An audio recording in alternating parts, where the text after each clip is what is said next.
So today we will be focusing on the third chakra. Obviously, it's week 3. Now the third chakra is known as the solar plexus or the navel center.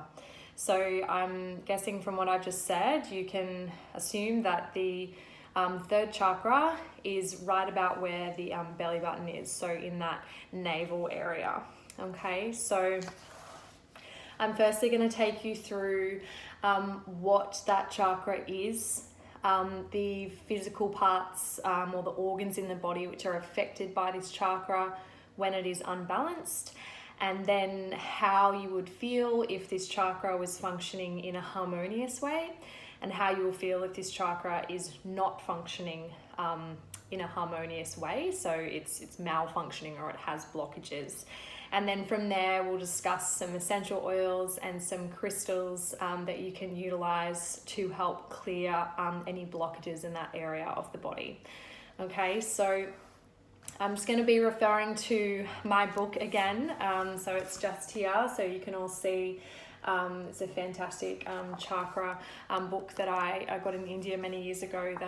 It's like a Bible for me. It's fantastic. I've got highlighters all through it. Okay, so the purpose and functioning of the third chakra. So the third chakra is assigned to the element of fire, and fire stands for light, warmth, energy, and activity. It represents our sun and our power center. So in the third chakra, we enter into active contact with people and the material world. This is the part of our body from which our emotional energy radiates. Our relations with others, our likes and dislikes, and the ability to enter into long-term relationships are for the most part controlled by this center. The third chakra represents the foundation of his or her personality. So here, the vital desires, wishes, and feelings of the lower chakras are digested, so to speak, and transformed into the higher energy pattern that, in conjunction with the energies of the higher chakra, shapes our being. So a really good way to think about that, just in more simple terms. Obviously, we have 7 chakras, starting at the root coming all the way up to the crown chakra. None of those chakras function in isolation, okay? They are all linked, and there is an energy flow that comes all the way up the body. So what this is trying to explain is the imbalances and the functioning of the lower chakras, so the root chakra and the sacral chakra, which we've already discussed, and then obviously the chakras leading from the crown all the way down. They all have an impact on how that navel center or that solar plexus chakra that we're talking about today functions. So they greatly influence that functioning of that chakra, depending on how these other chakras are flowing and if they are in balance and then there's no blockages. So the great way to think of the solar plexus chakra, it is the essence of who you are as a person, okay? And that's why these other chakras are so greatly influential, because depending on how you feel in all these other areas of the body, that is obviously greatly going to influence how you feel as a person, how you act, what you like, what you dislike, who you are at the core of your being, okay? So this is really about the development, depending on experiences and that you've had throughout your life and in past lives, to make you who you are, okay? So the general state of our mood depends to a large extent on how much light we permit to shine within ourselves. We feel enlightened, full of joy, and an inner richness when the third chakra is open. If it is blocked or disturbed, we feel gloomy and somewhat unbalanced. So now I'm going to quickly mention the organs and physical parts in the body that are influenced by this chakra. So the associated parts of the body are with the solar plexus chakra. You've got the lower back, the abdomen, the digestive system, stomach, liver, spleen, gallbladder, and the nervous system. So obviously you can recognize through those body parts and those organs that I've just mentioned, it's all within that center of the body, front and back. So lower back pain, digestive issues, if you suffer from constipation or diarrhea, stomach upset, IBS, all those things, that is all linked to this chakra. Obviously you've got liver, spleen, gallbladder, so stones in those areas and a whole host of other things. I could list many things, but so that is the part of the body that is hugely affected, that lower part, by this chakra. So now I'm going to take you through how you would feel if this chakra is functioning harmoniously. Okay, so a feeling of peace and inner harmony with yourself, life in general, and your place in life in particular. You can accept yourself completely and also respect the feelings and characters and traits of others. You possess a natural capacity to accept your feelings, your wishes, and what you experience in life, to see them in the right light and recognize them as a necessary part of your development. Thus, you can integrate your feelings, wishes, and experiences in such a way that lead you to wholeness. So what this really means is, throughout our lives, we have so many different experiences which are both positive and negative. And if you are balanced in this chakra, you will look at all those experiences, even the most awful and painful ones you've had, and you'll recognize them as part of your journey, as part of your development. Even the negative situations and experiences that we have had in our life shape who we are and form our personality. They teach us an incredible amount.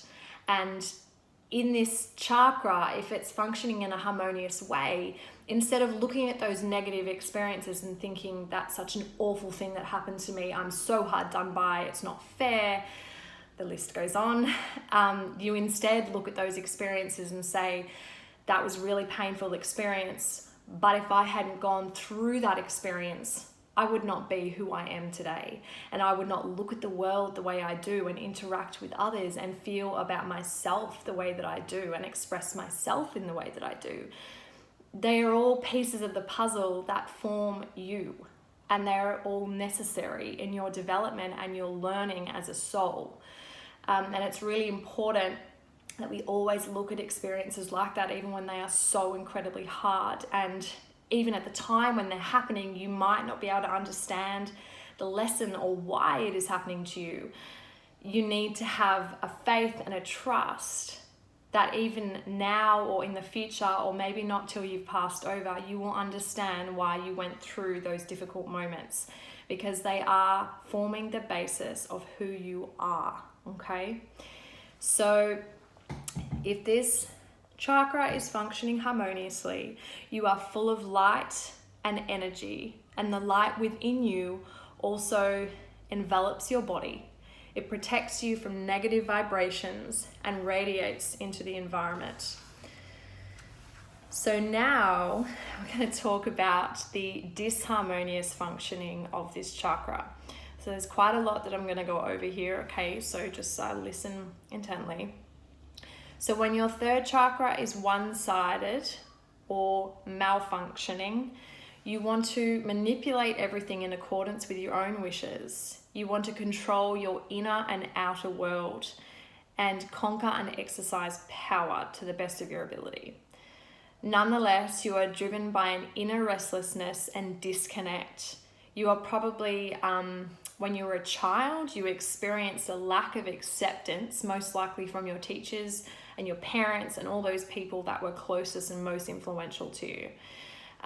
Therefore, you were unable to develop a genuine sense of your own worth. And as a result, you seek the recognition and satisfaction that you cannot find within yourself in the material world. You are in need of inner serenity and find it difficult to simply let go and relax. Acceptance and material well-being are of primary importance, and perhaps you are quite successful in obtaining them. You get highly upset easily, but your agitation is an expression of all the anger you have swallowed over a long period of time.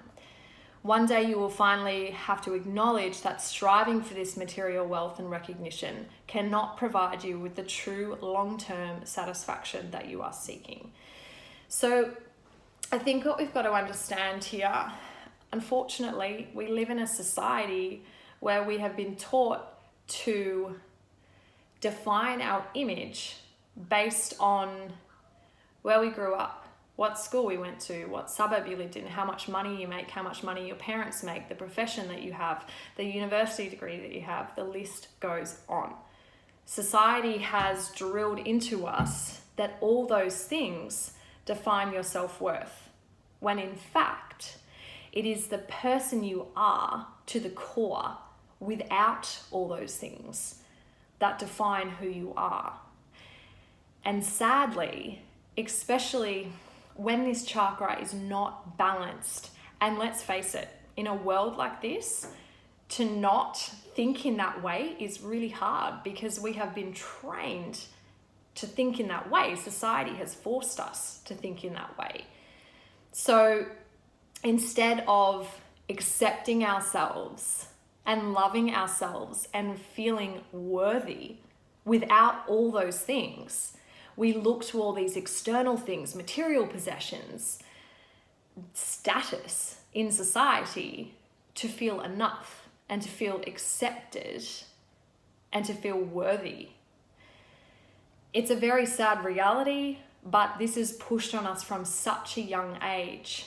And we all need to take a step back and start to define who we are without all those things, accept who we are without all those things, have an identity without all those things.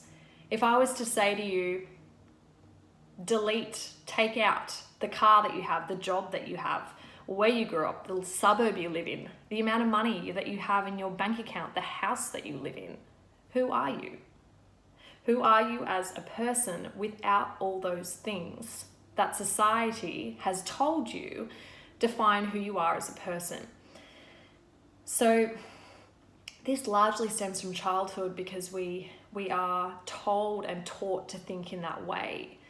Our parents have taught us to think in that way. Your parents weren't doing the wrong thing. That's just how society has taught them. It's a flow-on effect. It's a domino effect through generations. So this chakra really tries to show you that you need to feel enough without all those things. You need to form an identity based on what is here, who you are as a person, how you interact with others, how you love yourself, how you love others. So that's just something to think about, okay? Because that's where a lot of these blockages come from. We are just so pushed in society that that's how we gain acceptance. But I really want you to think about giving yourself acceptance based on just you and feeling enough just being you, okay? So if this chakra is functioning in an insufficient way, you will also see obstacles everywhere and obstacles that prevent your desires. The free unfolding of your personality was probably strongly influenced from when you were a child. You were afraid to lose the approval of your parents and teachers, so you held back the expression of your emotions almost entirely and suppressed much more than you were able to digest. This then caused an emotional pile-up, and so now you are smothered by the fiery energy of the solar plexus and robbing you of your thoughts, actions, spontaneity, and truth. Even today, you are trying to win acceptance and approval by conforming. Listen to that word, conforming, okay, to society. But all you achieve is rejection and an insufficient integration of your own vital desires and emotions. So I think what this chakra is really pushing for us to do is to stop seeking the approval and the acceptance of everyone around you. Okay, not everyone is going to like you, and that is okay. Okay, we are not put on this earth to get along with every single person. That does not mean that you don't show love towards every other person and accept other people for how they are, because that is so important that we are all doing that. But we are not all the same. And we do not need acceptance from everyone around you to feel validated within ourselves. We need to learn to be content and happy within ourselves all on our own first, to find that light that shines so brightly within us, so that then has a flow-on effect to how we interact with others, how we see the world, the experiences that we have. So that acceptance of your personality and of who you are, that has to start within you, okay? Before you even get to all those people around you. All right, I'm not saying that you should go and do horrible things to all the people around you and just be who you are and not care. Okay, that is not what we're talking about here. But what we're saying is be authentically you. Be your imperfect self. We all are imperfect. We are perfectly imperfect. Be that person. Be true to you. And that will then have a flow-on effect to all the relationships that you have around you. Find that acceptance within yourself first and accept who you are, so that when these negative things happen to you, or someone does say horrible things to you, or treats you in a way that you don't like, or says, I don't like that side of who you are, or what have you, the list goes on, you are strong enough within yourself to say, I'm not going to let that define me, and I'm not going to let that make me feel negatively about who I am, because I know who I am. And you don't need that acceptance from everyone else, because you know who you are, okay? So I hope I've explained that in a detailed way in which you understood.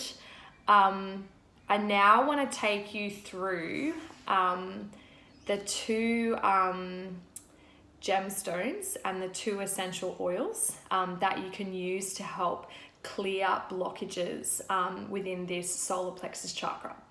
So if some of the things I have said have resonated with you and you think, I do have issues in that area, a lot of the things that Blanche has said, I do feel that I have problems with, that is absolutely okay. And to be completely honest with you, I think every single person can honestly say that we have all suffered that lack of acceptance from society, because we are trying so hard to tick all these boxes that society has told us we have to do. Be married by 30, have children, have this job, have this university degree, have that car, the list goes on. I think we have all suffered with and struggled with trying to fulfill all those things and gain that social acceptance without looking inward first. So I think this is quite common. I don't think it's something that we all talk about because we want to be accepted. So why would you bring it up? So I think we can all benefit from utilizing these oils and crystals. But if the things I've said you've really resonated with in a huge way, then I really want you to listen to this next part so that we can try and balance these out and push through these blockages. Okay, so the two oils that go fantastically with this chakra, okay, so we've got lavender and rosemary, so you can see there. Okay, so lavender oil is calming, relaxing, and has a great effect on hyperactive third chakras. It is gentle, warm, and it helps digest and dissolve dammed up emotions. So a really beautiful one for this chakra. And now the other oil is rosemary. So we all know what rosemary smells like. You might have it in the garden or you've had it on cooking. It's actually really beautiful in an oil. So rosemary is a oil extracted from the rosemary plant. And it is appropriate in the cause of an insufficient functioning of the solar plexus chakra. It's stimulating and refreshing and influences to help you overcome inertia and fosters readiness for action. Okay, so just a beautiful one for this chakra. These two oils actually blend together really well. So if you have a diffuser at home, I would highly suggest just doing 3 drops of rosemary and 3 drops of lavender. As I've mentioned before, I always say that a great time to have the diffuser going is when you're getting into bed, winding down, and then going to sleep. It'll allow your body to reap the benefits of these oils for the 6 or 7 hours or 8 hours that you're asleep at night. It is such a good way because your body is doing the most rejuvenating and healing whilst it is sleeping. So this is just a really beautiful thing to add if you're trying to work on that solar plexus chakra and any issues that you might be having. Now, the next thing that I want to mention are the crystals that I highly recommend to help with this chakra. Now, I have mentioned before, I always suggest to pop the crystals into your pillowcase because again, it's such a fantastic time when you're sleeping to reap the benefits and to help clear any blockages in the body. If instead you want to use them during the day or both, just simply, if you're a girl, you can just pop them into your handbag, put them into your bra, and for boys, you can just pop them into your pockets of your pants as well. No one's going to know that they're there. It's okay. And just so that they're really close to you and they can do the work. Okay. So the first gemstone that I have selected is called Tiger's Eye. So it's quite hard to see on the camera, but you'll see that there's a bit of brown through there, hence why it's called Tiger's Eye, because it does have that look to it. It's really beautiful. So Tiger's Eye supports inner and outer vision, and it sharpens our minds and helps us to recognize our own faults and act accordingly. Okay, so it just really gets you to help you to accept exactly who you are for your imperfections and the perfect parts of who you are as well, just every facet of you. Okay, so really beautiful one. And then the other crystal that I recommend is Citrine. So now you might, on the camera here, it looks like clear quartz. It's not. It's hard. It is quite hard to capture. It actually has like a yellow or an orange tinge to it. Some are more yellow and orange than others. This one that I picked up is just got more of a clear look to it. But yeah, really gorgeous stone. So Citrine produces a general feeling of well-being, warmth, vividness, security, and trust. It helps you digest what you experience and transform intuitive perceptions into conscious action. It also attracts inner and outer abundance and helps you to achieve your goals. On the physical plane, it helps excrete toxic substances and cure digestive problems. So really a great one for the solar plexus chakra. So these combined, you can just pop both of them into the pillowcase at night or have them with you during the day, or even if you only have one of these at home. It's a great way for you to help to clear blockages in that chakra. And obviously you can use them simultaneously with the oils and have them diffusing at night or even during the day when you're at home, whatever works with your lifestyle. If you would like to get your hands on either of the essential oils that I have mentioned today, please let me know and I'll be more than happy to help you obtain them. As for the crystals, I've had a couple of text messages the last few days just asking where I get my crystals from. I know not all of you live in Melbourne, but there is a fantastic place I actually go to called Garden World, and you might think that's odd because you'll think, well, that's where plants are. Yes, that is true. Garden World is everything earthly, which is amazing. I get lost in there when I go there with my partner. He has to just leave me in there because I just start wandering around and I'm in La La Land because it's so beautiful. There is a whole area of crystals and gemstones, and there's glass cabinets with ones that are just huge as well. The energy in there is crazy. You'll not want to leave. So that's a great place to go get crystals, but they're also available online as well on plenty of different websites. I always advise to try and find a shop to go and look at, because it's nice to be able to pick it up and feel which one resonates and like that you're drawn to, because obviously like say tiger's eye, for example, there'll be a whole like dish of them, and you know, one might stand out to you more than another. Anyway, but if you need any help finding where to get them, please let me know and I'll be more than happy to point you in the right direction. I hope that's been really informative for you. Next week we'll be going over the 4th chakra, and I look forward to seeing you then. I hope you've had a beautiful week, and light and love to you all on your journey of self-development, and until next time. So thank you.